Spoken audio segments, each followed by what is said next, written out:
Hey everybody, Roger Levin here with your Orthodontic Saturday Referral Marketing Pearl.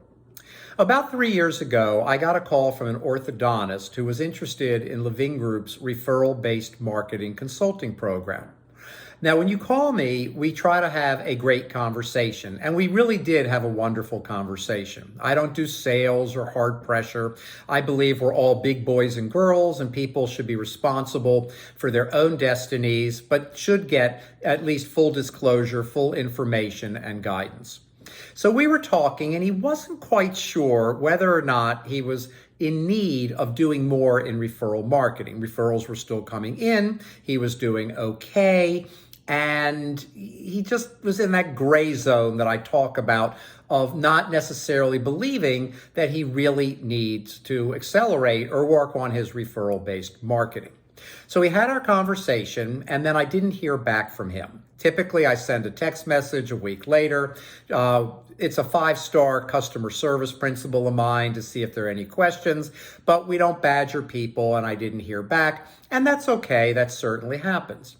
Well, 3 months ago, I got a call from the same orthodontist, and he opened by saying, "Roger, I wish I had listened to you 3 years ago." Now, I don't say that with any ego. I don't say that in satisfaction that maybe I was right. I get up every day to serve dentists, specialists, and the dental profession, and we really do believe that and take that seriously. And in the conversation, what happened is that he had declined. Okay, so yes, we could have prevented it, I'm sure, and turned it around if we'd started 3 years earlier. But my next question, because it's such a crazy time, what was the pandemic effect? Was it what I told him 3 years ago, or did the pandemic have an effect? And it didn't, because here's what happened. I went back, got his information, and before I assigned a consultant, because now he was going to get started, I charted and graphed out his referrals. And what we found was a very steady decline, unusually steady decline in his referrals. Now, he had a shutdown. He did have a reopening. So I took out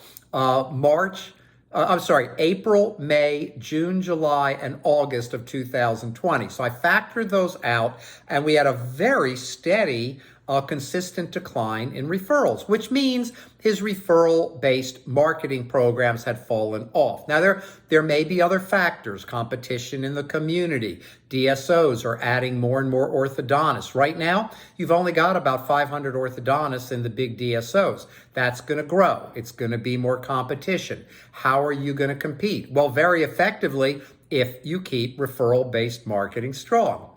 So we had the conversation. I explained to him it wasn't the pandemic, and he kind of had an intuition about that. And now he believes he's got a problem. Unfortunately, we often start to believe it late, not too late, but late. So there are 3 things I want to share with you that when you don't believe you need more or better referral-based marketing. Number 1, when you're doing well. But that's a mistake, and you don't believe it, because when you're doing well, it feels good. But all good companies run by MBAs and people who know what they're doing know that when you've got momentum, that's when you add to the momentum. That's when you spend more money on marketing, because your flywheel's turning, and it's much easier to drive that momentum when things are good. Why would you not do that if you want to plan for a great future?